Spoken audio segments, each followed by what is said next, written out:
آنکھوں کا تارا نام محمد دل کا۔ السلام علیکم ورحمۃ اللہ وبرکاتہ۔ آج ایک اللہ والا اور ایک نوجوان ساتھی کا ایک واقعہ ہے جو میں آپ تک پہنچا رہا ہوں۔ ایک ایسا آدمی جو بہت گناہ کرے، جو 24 گھنٹہ وقت دل گناہ کے لیے ہی کرتے رہے کہ میں گناہ کروں، لیکن بات یہی کہ وہ ڈر بھی لگے ہو، بھائی میں گناہ کر رہا ہوں، احساس بھی ہو کہ یار میں گناہ کر رہا ہوں تو یہ گناہ کی بھائی سزا ملے گی۔ جو دنیا میں آدمی آیا ہے، جو کچھ کرے گا حساب کتاب سب پہ دینا ہوا۔ تو ابراہیم بن ادھم ایک بہت بڑے بزرگ گزرے، ان کے پاس گئے ہو اور گئے یا ہمارے کوئی ایسا راستہ، کوئی ایسی ترتیب نکلی آوے کہ میں گناہ بھی کرتا رہوں اور میں عذاب سے بھی بچ جاؤں، کوئی راستہ ڈھونڈنے لگ گئے ہو۔ ساری سمجھ میں یعنی یہ ہمارے گئے ہو بزرگ کے پیے کہ وہ بہت بڑا بزرگ آدمی ہو تو میں گناہ بھی کرتا رہوں، گناہ مجھ سے چھوٹا نہ، اور یہ بزرگ کوئی مولو ایسا راستہ بتا دے گا کہ میں گناہ بھی کرتا رہوں اور عذاب سے میں بچ جاؤں، پکڑ سے میں بچ جاؤں۔ اب جو اللہ والا جو ہوتے ہیں نا بڑے، وہ بہت نرم دل بھی ہوتے ہیں، بہت سوچ سمجھ کے کام لیتے ہیں، وہ دھکے نہیں مارتے کسی کے کہ جو بھائی جا تو گناہ کرنے والا تو جا تو گناہ ہی کرتے رہے، وہ دھکا نہ مارے، بلکہ ایسا راستہ نکالتے ہیں وہ کہ اس کو صحیح راستے پہ لانے کے لیے وہ انت تک کوشش کرتے ہیں، اور ایسی کوشش کرتے ہیں کہ اس کو محسوس بھی نہیں ہوتا کہ یہ کیا کوشش کر رہے ہیں۔ جب وہ بزرگ کے پاس گئے کہ ہاں، انہوں نے اس سے کہا کہ جی ایسے کوئی راستہ بتا دو، گناہ مجھ سے چھوٹتے نہیں لیکن ڈر بھی مجھے لگتا ہے، اور میں اس لیے آپ کے پاس آئے کوئی ایسا راستہ نکال دیں کہ گناہ بھی کرتا رہوں اور عذاب سے بھی بچ جاؤں۔ تو بزرگ نے 6 راستے بتائے واقعی لیے۔ کتنے راستے بھائی؟ 6 راستے بتائے واقعی لیے کہ گناہ بھی کرتا رہے اور عذاب سے بھی بچ جاوے۔ پہلا راستہ تو یہ بتایا بزرگ نے کہ اگر گناہ کرنا ہی ہے تو اللہ تعالیٰ کے ساتھ اللہ تعالیٰ کی نگاہوں سے اوجھل ہو کر گناہ کیا کر۔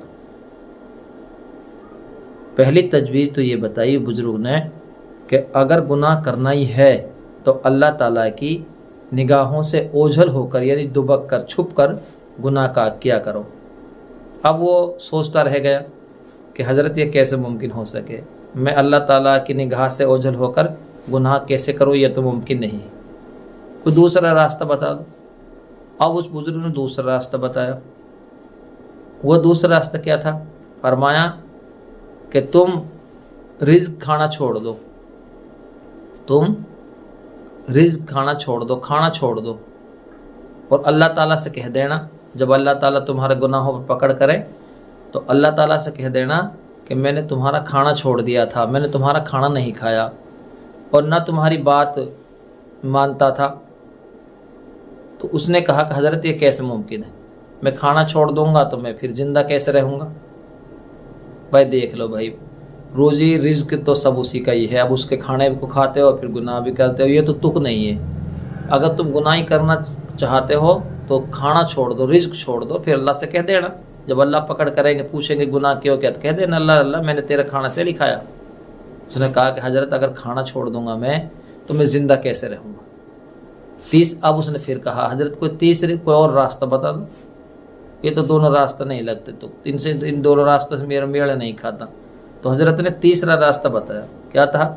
حضرت نے فرمایا کہ وہ یہ ہے کہ زمین و آسمان اللہ تعالیٰ کا یہ ملک ہے، اسی کی ملکیت ہے، اور بادشاہ کی نافرمانی اس کے ملک میں رہ کر کرنا یہ ٹھیک نہیں ہے، لہٰذا اس سے باہر نکل کر نافرمانی کر لو۔ اللہ تعالیٰ قرآن میں فرماتا ہے یا معاشر الجن والانس ان استطعتم، اگر تمہارے اندر استطاعت ہو، طاقت ہو، زمین و آسمان سے باہر نکل سکتے ہو تو نکل کر دکھلاؤ۔ اور نکلو گے کیسے؟ یہ سورہ رحمان کی آیت ہے، اس کا ایک ترجمہ ہے، اس کی آیت ہے، اس کا ترجمہ ہے۔ تیسری تجویز کیا بتائی، تیسرا راستہ کیا بتائی؟ یہ بتایا تھا دیکھ بھائی، یہ زمین آسمان تو سب اللہ کی ہے اور اس کی ملکیت ہے، اس کے بادشاہ ہے، اس کی ملکیت میں تو گناہ کرے گا، یہ مناسب نہیں، یہ تو ٹھیک نہیں۔ ہاں، اس اس کی ملکیت سے باہر نکل جا، آسمان یعنی زمین سے باہر نکل کر تو گناہ کر لے تو کوئی دقت نہیں ہے۔ اب اس نے کہا جی حضرت یہ کیسے ممکن ہو سکے گا، میں زمین و آسمان سے نکل کر کہاں جاؤں گا؟ تو یہ بات بھی تک نہ بیٹھی، 3 راستے بتائے، تینوں فیل ہو گئے۔ تو چوتھا راستہ اس نے کہا کہ حضرت کوئی اور راستہ بتا دو۔ تو اب اس نے چوتھے راستے کے لیے اس سے اصرار کیا، تو اس نے حضرت نے بزرگ نے، کس نے بزرگ نے، نام تو دھیان رکھو، ابراہیم بن ادہم نے ان کے لیے چوتھا راستہ بتایا کہ چوتھا راستہ بھائی یہ کر کے دیکھ لو ہو جائے تو تم سے۔ کیا تھا وہ؟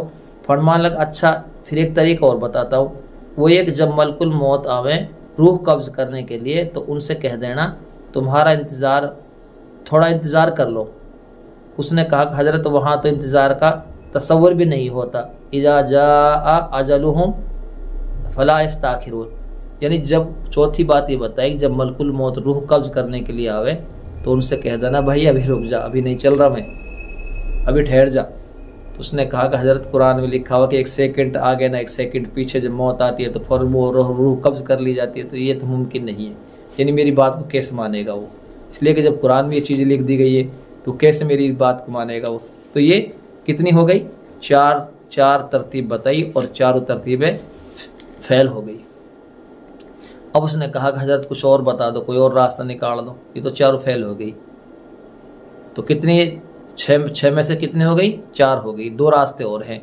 تم بھی، میں اس لیے بتا رہا ہوں، تم بھی غور و فکر کر لو، جو گناہ کر رہے ہیں وہ سوچ لے میں کوئی راستہ نکل آئے، گناہ بھی کرتے رہے اور اللہ تعالیٰ پکڑ بھی نہ کرے۔ تو یہ 4 راستے تو یہ تو فیل ہو گئے، ان میں کوئی چارہ نہیں ہے، کوئی راستہ نہیں نکلا۔ ہو سکتا ہے 2 راستے اور بچ رہے ہیں، ان میں بھی کوئی راستہ نکل آئے۔ تو پھر اس نے کیا کہا؟ 5واں راستے بتایا، اچھا تو ایسا کرنا جب تم قبر میں دفن کر دے جاؤ اور اس وقت منکر نکیر جب آویں سوال پوچھنے کے لیے تو تم کہہ دینا، کیا کہو گے بھائی؟ نو ایڈمیشن وداؤٹ پرمیشن، ان جیسے آج کل دکانوں پہ لکھا ہوتا ہے کہ بھائی یہاں بغیر اجازت کے اندر آنا منع ہے، ایسے تم لکھ دینا کہ بھائی تم میں قبر میں ہوں، تم یہاں کیوں آ گئے، یہاں مجھ سے بغیر پوچھے تم یہاں کیوں آ گئے؟ یعنی منکر نکیر سے کہہ دینا کہ تم یہاں پر میری اجازت کے بغیر کیسے آ گئے، تم یہ کہہ دینا۔ اس نے کہا کہ حضرت ان کو کیسے منع کروں گا میں، یہ تو ممکن نہیں۔ اس نے کہا کہ حضرت میں ان کو کیسے منع کر سکتا ہوں، وہ تو منکر نکیر ہے۔ تو یہ راستہ بھی فیل ہو گیا، 5 راستے فیل ہو گئے، 5 طریقے فیل ہو گئے، 5 ترتیبیں جو بتا رہے تھے وہ فیل ہو گئے۔ اب 6ٹھا طریقہ آخری رہا ہے، ہو سکتا ہے اس میں کوئی راستہ نکل آئے کہ گناہ بھی کرتا رہے اور عذاب بھی نہ ہو۔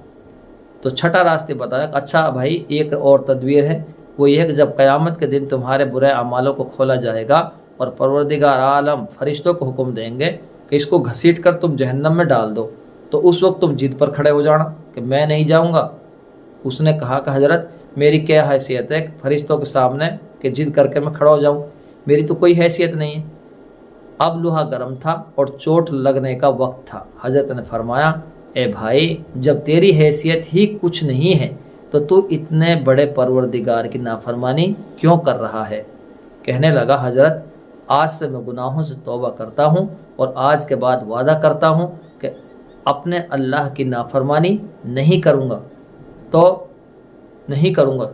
تو ہم کو چاہیے کہ ہم گناہوں سے بچیں اور پروردگار عالم کے حکموں کے مطابق اپنی زندگی گزاریں۔ یہ نوجوان جس نے جو کہہ رہا تھا کہ میں گناہ بھی کرتا رہوں اور مجھ سے گناہ چھوٹتے نہیں اور میں اللہ کے عذاب سے بھی ڈرتا ہوں، تو ایسا راستہ کوئی نکلے گا کہ جس سے عذاب بھی نہ ہو اور میں گناہ بھی کرتا رہوں۔ ابراہیم بن ادہم نے ایسا راستہ ان کے لیے بتایا، 6 ترتیبیں، 6 راستے ان کے لیے بتائے، لیکن 6 راستوں میں کوئی راستہ نظر ایسا نہیں آیا کہ وہ تو گناہ کر اور تجھے گناہوں سے کچھ ڈھیل، کچھ چھوٹ مل جائے۔ مطلب صاف یہ تھا کہ صرف اللہ کی عبادت کرنی ہے، اللہ کی عبادت کے علاوہ کوئی چارہ نہیں۔ اللہ اور اس کے رسول کی مطابق زندگی ہم گزاریں گے تو ہم دنیا اور آخرت میں کامیاب ہو جائیں گے، اور اگر ہم دنیا اور آخرت میں اللہ اور اس کے رسول کی نافرمانی ہم نے کری تو ہم دنیا میں بھی ذلیل ہو جائیں گے اور آخرت میں بھی ہم ذلیل ہو جائیں گے۔ بس ہمیں اس سبق کو غور سے سننا ہے اور دوسروں تک اس باتوں کو ہمیں پہنچانا ہے۔ ہو سکتا ہے جب اس واقعے کو، اس باتوں کو کوئی سنے گا تو وہ سوچے گا، تنہائی میں سوچے گا، اور ہو سکتا ہے آپ کے میرے کہنے سے اس کی زندگیاں بدل جائے۔ اللہ تعالیٰ عمل کرنے کی توفیق نصیب فرمائے۔